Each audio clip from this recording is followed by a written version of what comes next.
Hey everybody, and welcome to another Hunters Connect video.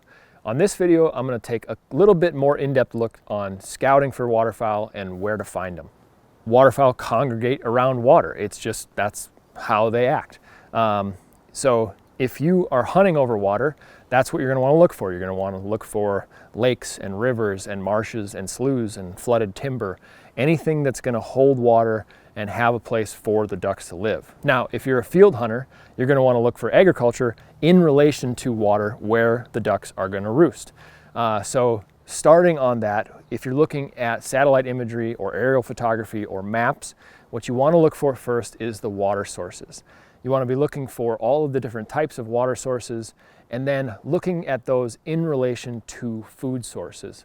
Ducks need food and water, and they're going to congregate in places where those are more readily available. So if I'm looking at satellite imagery, I'm going to look for marshes and sloughs and see if it's in close proximity to a cornfield or a wheat field or a bean field, places that they can hop to and go and feed close by.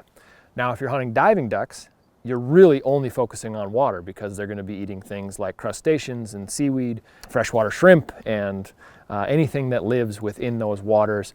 Diving ducks are going to feed on that. If you're hunting puddle ducks, you're going to want to look for, like I said earlier, those sources of water that are in close proximity to food sources. Something within 10 to 15 miles of a water source.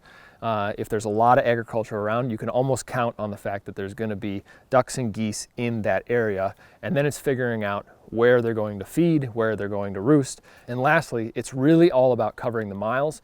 And after you've looked at all the maps and done all the research and found as much intel as you can about a certain area, it's getting boots on the ground, tires on the road, and covering the miles and looking for birds.